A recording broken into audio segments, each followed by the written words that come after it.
Hi everybody. So this is my latest cotton shirt that I have made, and it takes quite a while.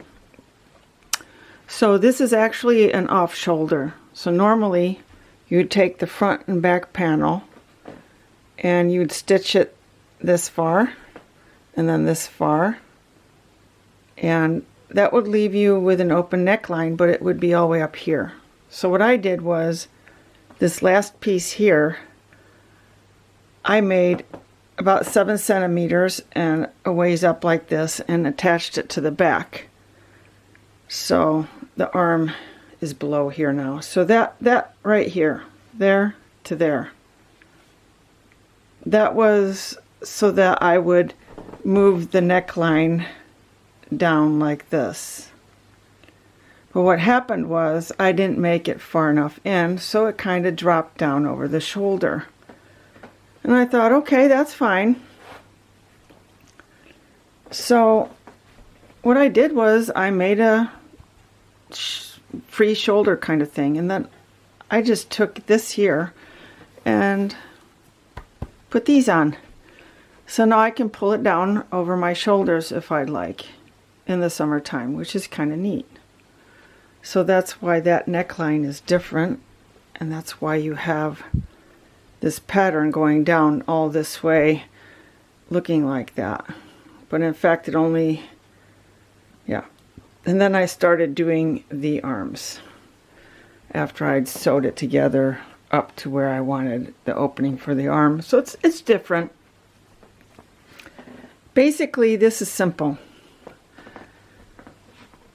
I've done square panels, one for the front and back, and then I did it sideways like this. So these are box stitches, double crochets, and in this box stitch here, what I did was, you can see it better here, I just pulled up and made a puff stitch instead. So I'd have that opening. And everything is made with Shapeys stone washed. And it is mostly cotton and some acrylic. I used a 4mm crochet hook for this project. So, and then I decided to put this here and at the end of the arm. So this goes down to my hands, where my hands start. It's not extremely long. But that's basically it, people. Just a fun project. And the thing is I start out knowing what I want, which is I wanted to make this pattern here. And then when I'm done with that, I decided I would make the arms look like this. And I kind of build my projects while I'm working with them. And when a problem presents itself, I fix it. And I did that with that, and I made it prettier that way. So it's kind of fun. And that's basically what I do, people. That's the fun part about crochet. You don't have to follow a specific pattern when you want to build something that nobody else has. You just put together what you like. And these are very basic stitches. This here is a 2-row repeat. That makes it very interesting. So it's just the puff stitches, and then the next row you just single crochet like this. So very simple patterns to use, but they look very intricate. And that is what I'd like to share with you today. My first creation, that is just out of cotton. All of it's cotton. Except for this mint colored one, which is a thinner thread.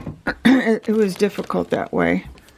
So, but it was okay for puff stitches. But this was a lighter weight yarn. Much lighter than this cotton yarn here. So, you can see. But it's fine, because I really wanted to incorporate that color. It's just a little bit more, not as smooth to work with, because it's kind of stringy. But it's still cotton, people. So use whatever you have. Okay, that was this, and I hope this inspires you. Bye for now.